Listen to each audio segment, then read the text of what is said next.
Champions Mojo is part of the CG Sports Network. Welcome to the award-winning Champions Mojo, hosted by two world record-holding athletes and health, life, and leadership coaches. Be inspired as you listen to Conversations with Champions. And now, your hosts, Kelly Pallas and Maria Parker. Hello, friends. Welcome to the Champions Mojo podcast. And as usual, I am co-hosting with Maria Parker. Hey, Maria. Hi, Kelly. It's great to be with you today. Yes, and we are going to talk about a subject that affects all of us almost every minute of our day, if you will allow it, and that is technology and how technology, we're going to call it a digital detox is what we're going to recommend. Some people know this as a media fast. It's kind of a combo of both, but we are so dependent on our cell phones and our computers. And while they can be wonderful, amazing improvements to our quality of life and our productivity, they can also really be a problem. Yeah, that's right. And I think we're just starting to learn about this now. I know in my health coaching practice that the constant flow of media into our minds from our little cell phones that we carry around with us all the time is really causing problems. It's a constant barrage of information, and a lot of it is shallow, and some of it's just bad. And that connection, which is, again, cell phones are wonderful; they're an incredible tool, but that connection, that constant barrage of information, can really make us sick. Yes, so, and it's yeah, not just yeah. Go ahead. We're excited about this. We're just trying to get in there. Please, Maria. So the first thing we're going to do is talk about kind of the three ways that we sort of see the problem, the aspects of the problem, and then we're going to talk about some solutions. Yeah, we're definitely going to give you some solutions. So let's start with one of my I think it's kind of the most surprising and very scientific. It's not even the emotional or the mental, but this is a physical response that our body has to looking at technology. And Dr. Andrew Huberman, who does research at Stanford University, he is finding that the light in our eyes from early morning to evening affects our moods. And we have so many people with this pandemic spending so much time on screens, whether that's your phone or your computer, that depression is up. Obviously, maybe we have things to be depressed about with the pandemic, but the actual physical act of looking at your computer screen anywhere between 11 p.m. and 4 a.m. so messes with our circadian rhythms that it kicks off a pro-depressive circuit in our brains. And if you want to get more research on that, if you want to dive deeper on this, it's neuroscientist Andrew Huberman, Huberman. He says it's like light from these screens, TVs, cell phones, that they are changing our circadian rhythm. So if we want to kind of balance this, so the solution to balancing this is if you can get morning sunlight in your eyes. He said even 2 minutes, just open your front door and let the sun, he said, don't look at the sun, but let the light in your eyes, at the different colors of yellows and oranges, golden hues of the morning sun, they wake us up and they make us feel good, as opposed to looking at the artificial screen in the morning. And then the same thing in the evening when the sun is setting, that is going to have different hues as well. And that's going to set off our melatonin, which induces sleep. So truly, this is a really important and easy hack. It's put that cell phone in a different location away from your bed. Don't look at it from 11 to 4. And to tell a personal tale of this, I used to do that. I felt like sometimes it would help my insomnia if I would pop open a ASMR video, which is a totally different show. I'm going to not even go into that, but sometimes people will, watch things or listen to things that they think will calm them down, but it's much more healthy to just do some deep breathing and not look at that phone. What are your thoughts on this, Maria? Yeah, I first I want to say that what really made this click for me with Dr. Andrew Huberman was, he said we have we have a couple of holes that go right to our brain. And they're called eyes.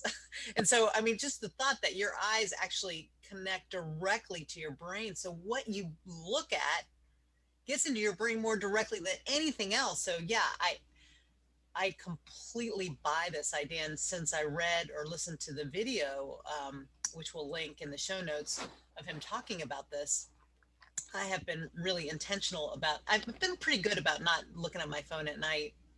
And like you, I used to think, oh, it'll be good. I can watch this or look at this and it'll help me relax and unwind. And it really doesn't. It didn't. And since I've stopped doing that, I will listen to music or things, but I won't look at things. But I've also been intentional about being outside or trying to look at the daylight early in the morning and the evening, and it's made a huge difference in my sleep. So yeah. Yes. And then this is one we've talked about a lot on the show, and it's out there as a great best practice is just definitely don't look at your phone or screens between 11 p.m. and 4 a.m. But if you can turn off those screens and get that artificial light out of your eyes 30 to 60 minutes before you're trying to sleep, that's also extremely helpful. So this is a great one. And if you want to watch the exact video where we have taken an hour-long interview with Dr. Huberman and literally clipped it for you, it's on the Champions Mojo website, championsmojo.com/toolkit.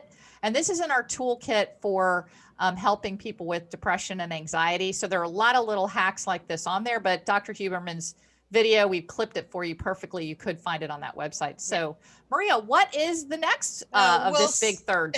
So again, this is getting tremendous news. It's not going to be a surprise to anybody to learn that, guess what? Social media can be bad for you.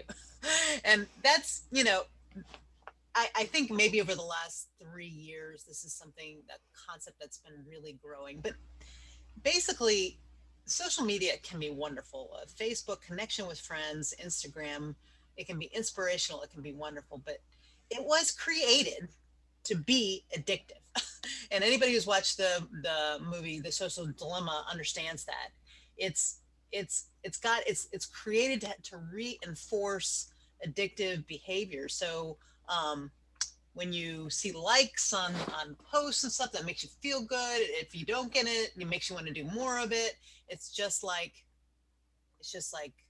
alcohol or sugar or sex, anything, it was designed to be addictive. And so what they're discovering more and more, in fact, it's even been added as a diagnosis in the DSM, which is the Diagnostic and Statistical Manual of Mental Disorders, which is what all psychiatrists and counselors use to help diagnose people. It's been added. Cell phone addiction is an actual thing. Wow. that you can be diagnosed with. So wow.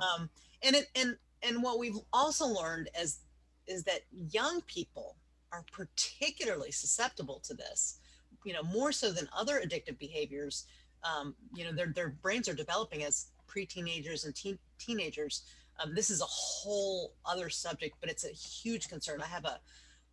I know lots of my friends who have preteen and teenage children, have to be conscious of this. I have a friend who has a daughter who's she's extremely depressed. The pandemic has kept her from her friends. Her only connection to the world is her cell phone, but she's taken her cell phone usage to an extreme, and it's causing her all kinds of problems. So I think this is something to be really, really aware of. I have, again, coaching clients who are just truly addicted to Instagram and social media, and they get miserable watching it. And I shouldn't talk about other people. I have had to really limit my social media, and we'll talk about that more later, but for a while, I use social media for a lot of good things. I do fundraising on it, and I keep up with family and friends. But I also have found that it made me feel bad. If I would spend too much time on it, I would find myself with anxiety and depression. So social media is, it can be wonderful, but it has to be handled very carefully, like alcohol or other things that we know to be addictive. Kelly, do you have anything on social media?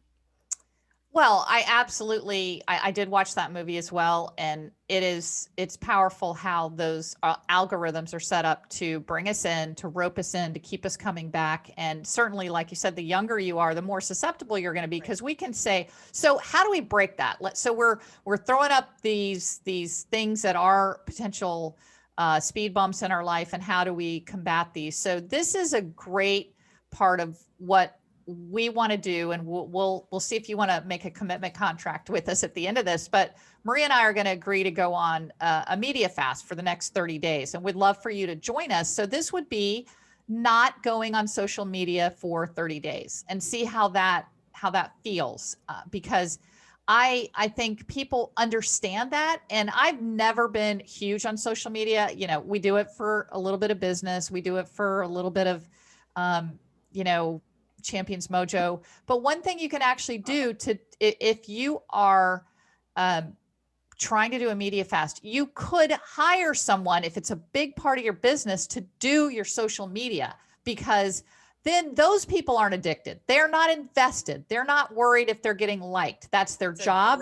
That's a great idea, Kelly. Yeah, you pay them, and then you don't matter. Oh my gosh, they don't like my podcast, or they don't like my bike, or so it's and we're talking from a business perspective, because the real value, I think, of social media is the business side of it. And then if you're doing it with family is certainly going to understand if you're taking a break from social media. And I think it's role modeling a good thing, but the actual emotional and mental benefits to not having to check in on social media are really really high and valuable. Yeah. And the problem is that they call it FOMO, fear of missing out, but that's actually a thing. The anxiety that's caused by worrying that other people are doing things without you, and that you're missing out on something wonderful. I think that's probably less of an issue for you and I, Kelly, than it is for younger people. I mean, we're married and we are very close to our families. We pick up the phone and call them. We don't need to check in on them on social media, but it's a real thing. And especially, college age, and that's a real thing. Taking a social media from a young person is or making that decision to not do social media, is a big deal. There are other ways too to limit social media. You can, hide posts that are problematic for you.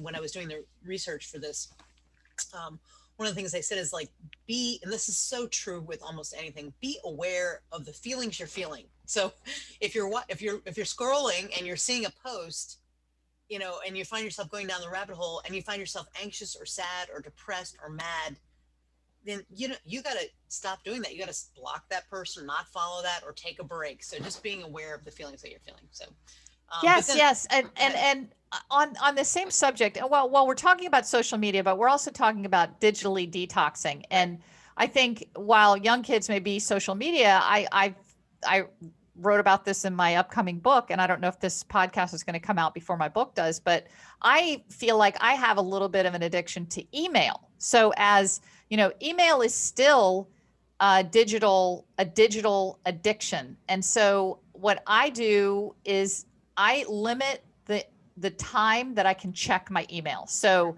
it's a 2-hour window. Usually it's in the afternoon, but sometimes if I have if we're recording in the afternoon, I might move it to the morning, but that's it. There's no checking and responding to emails all day long. So I think that might be a hack for, for young kids. Okay, 2 hours a day on social media instead of 10 hours a day. Right. And that's when you can respond and post and and put your stuff up there. Yeah, that's good. That's a good point, Kelly. Yeah.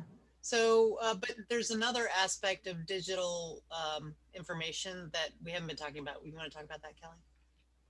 The news. The news is a huge digital part of information. And when I was studying my undergrad in journalism, we were taught if it bleeds, it leads. So that is what the news cycle is another part of media and digitally detoxing and media fasting. If there was one thing that I would say is the most powerful way to raise yourself up, it's just turn off the news. You and I, Maria, are great at that. We'll be like, oh, there was something happened. Something happened in the world, and I think it really keeps us happy and grounded, and we don't need to hear it. And it's probably not even, it doesn't shape our world. So it really, truly doesn't. You can think that it does, but it's really just the news is trying to get you addicted, and it's going to be, salacious and interesting and something that you want to click on, but that is just not. And a lot of digital, your phones you can set up. I only want to hear, like, my news feed, which I rarely check, but occasionally I will. It's like meditation, sports. Like, I don't want to hear about wars and horrible things out in the world. It's not in my feed, and we can control those things. What are your thoughts on this, Maria? Well, yeah, absolutely. I think it used to be, before we had cell phones, which is, hardly anybody remembers, but we would watch the evening news. And there was a value to it, reading the newspaper and watching the evening news. I'm not even just talking about it coming through your cell phones, but consuming news was considered to be something that a good citizen did. I'm telling you, that's not the case anymore. Right now, the way the news is presented, the constant fire hose of bad news that we get from the moment our eyes pop open until we fall asleep at night, it's absolutely toxic, because 99% of it we can't do anything about. We can't help. And so, but like you said, if it bleeds, it leads. That's because evolutionarily we are programmed to be aware of danger. And so we attend to bad, scary things. Can't look away from a train wreck. Can't look away. That's why we got rubbernecking on highways. People have a hard time, because of our evolution, to look away from something bad that's happening. So you really have to be conscious of this. And I actually, I don't know when this is going to come out, but before the election, it's been months now, I was so sick, literally physically ill, with the political situation and the pandemic, that I said, I'm just going to stop listening to the news. And I was talking to somebody about that, and they said, aren't you afraid you're going to miss out on something? I said, look, if it's really bad, I'm going to find out about it. Somebody's going to tell me. And there's no good news out there. Like you, I mean, on my feed, I have, like, I have uplifting things, I have spiritual things, I have self-help things. So I don't get the news through my phone, but I was watching the news, and talking about the news with people. And I just had to tell my whole family, look, I'm not talking about this anymore. I'm not doing this. And I have never been happier or more productive. So, I agree. And I think there was something really, like, Mark told me about, and I actually emailed you about it, and you were like, I don't want to hear about this. And I thought that was really great. That was really great. I think you and I just had an exchange like that recently, but that's great stuff. Yeah. Our brains are just not meant to process it. And I will say, if things are really important to you and you don't want to miss out on them, like in my email this morning, so just before we were going to record this particular show, I get an email from a journal. So I like a journal email me. It's a new journal article, new research, 112 people. They did this. I tried to read it as quick as I could, but the bottom line on the abstract is that what you start your day with has a major effect on your mood. So if you spill your coffee on yourself in the morning, that you downregulate again your hormones, and you feel kind of badly until you kind of can snap yourself out of it. So it's really important not to. So the bottom line for this article was, try to have a morning or your first 10, 15 minutes of setting yourself up properly. And I listen to music and dance around while I make my bed. So yeah, I usually read the Bible and pray and stuff. And that's just because we can't, our brains can't digest, the world's horrors. And we certainly don't want to digest the world's horrors first thing in the morning. Don't turn on CNN. Just don't do it. Yes. So to wrap these three big areas that we've talked about, it's social media, stay off of social media if you can. It's the screens, and it's news. So let's break down, let's alternate these. And these are the 10 hacks that we're going to ask that maybe you think about and do a media fast with us over the next 30 days. And I'm going to start the first one, which is just, let's do the fast, which is your cell phone and the digital things that we've been talking about.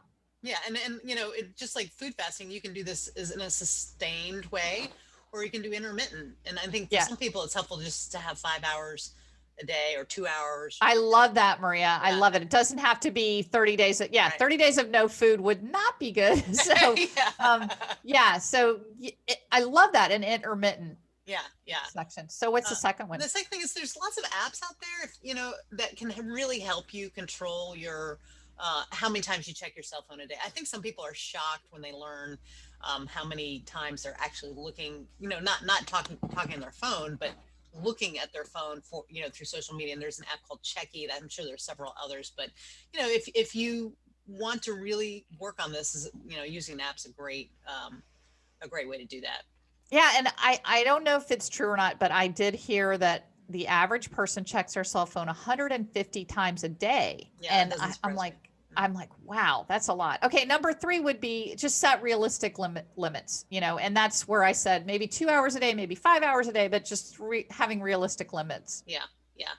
And then the thing that I love, that I think has been really helpful to me is like, do real stuff before you check your phone and your Instagram and like work, exercise, have fun, do stuff with the people in your life that are here right now, or just go out and do real stuff before you use your phone, before, even though that's basically at the end of your arm, you don't have to be. And I noticed, interestingly, I started doing this too, but I quit. Used to be you'd take a walk and you listen to the birds. Now you take a walk and you put your headphones on and you listen to podcasts, or you listen, and that's not wrong. I'm not saying that's wrong, but there is an opportunity to just be in the moment and experience your environment around you, and not just get through it entertaining yourself with what your cell phone is piping into your brain. Absolutely. And I love the real stuff thing. And Mark and I are always at odds when I still believe that when you are going on a trip that you need directions for, I don't like to trust GPS, because if the internet signal or the satellite goes down, then I'm in the middle of a small town in Georgia and I don't know which way to go. So whenever I'm going on a trip, I literally try to write down, 95, exit 103, exit 105. I do that all the time. And I feel like it helps my brain. Also, when Mark and I are just going, say, from here to the Orlando airport. You know where it is. I know where it is. But I know how to drive that route. And Mark will use the GPS. He literally. That's hilarious. I know. So I feel like the brain needs to. Oh, you're so right. I have a funny story to tell about that. So I had just been driving from Florida to New England. And my phone I had dropped my phone and it broke. And so this is a perfect opportunity for a digital detox, right? But I was still using the GPS. It's a long drive, and lots of times the Google Maps will tell you when there's traffic and you can get off the interstate or whatever. But because my phone was slowly dying, it randomly switched to like an Australian accent, Oh, God. and then she immediately had me get off the interstate, and I'm like driving through these little towns. I'm like, what is going on? So I finally pulled over and looked, and my estimated time of arrival was like 7 hours longer than I expected. I was like, what is going on? So I did look through the settings, and I realized that I'd told it to avoid, or somehow it had figured it needed to avoid highways. And anyway, the point is, you're right. Use your brain. Use your brain. That's a good one. That's a really good one. And yeah, look at maps. Remember maps? Maps are so fun. Right. I love use your brain. That's a really good one. And then this is a super simple one. Turn off those notifications, especially the audible ones. I mean, there's nothing worse than when you're just head down on a project and ping. Ooh, right. Wonder who that is. Better check it out. So yeah, it's almost impossible not to. I that's something I've had to really work on with myself and Jim. It's like, because his phone would go off and I'd be like, oh, that's just, get really, really annoyed. So, and his is really loud. Yeah, it's loud, which I want the notifications on when I'm not with him, because when I text him, I want him to know. But so it's, you got it. What's good for the goose is good for the gander, I guess. And then, you remember that silent and do not disturb, that stuff's great, especially before meals when you're with other people. do not disturb is a handy little thing, and use it frequently. Yeah, and a couple of these to wrap together are: keep the phone out of your bedroom and don't check it a couple hours before bed. This goes back to the Huberman data that Right. we just don't need to look at it, and even keeping out of the bedroom is even a great thing. Yeah, and then I'll wrap the last two together, which is, if you are addicted to cell phone, or even just, it's just like alcohol, you can have a little, and then that can slowly turn into something more of a problem. Maybe you're not a full-on addict. When you try to detox, you are going to experience symptoms of withdrawal that are real. You're going to have anxiety, you're going to worry, you're going to have FOMO. And so that's a real thing. Be prepared for that. Tell people around you, look, I'm trying to do this. I feel like my phone is, has been causing me, social media or news cycle has been causing me anxiety and depression. I want to make a change. So please call me, don't text me or message me on Facebook or whatever. And also, I might be a little jittery right now. So, bring your community, your real life community, and even your social media community. You can, and I've seen this on social media, people saying, look, I'm going to go silent for a few months because I really need a break. And that's great, and people support that. I love it. So let's start our digital detox. It can be intermittent or full on media fast, but I think you and I are really good at this, and we invite anyone to join us, and maybe let us know how it's doing. You can email us at hello@championsmojo.com. Great. And we're so grateful that you've listened with us today. So thanks, Maria. Great subject matter. Thanks, Kelly. Love you. All right. Bye-bye. Bye. You've been listening to the Champions Mojo podcast with host Kelly Palace and Maria Parker. Champions Mojo is produced by Cabra Media, and a new episode debuts every Tuesday. Subscribe wherever you listen to podcasts and leave us a 5-star review. Follow Champions Mojo on Twitter, Instagram, and Facebook @Champions Mojo.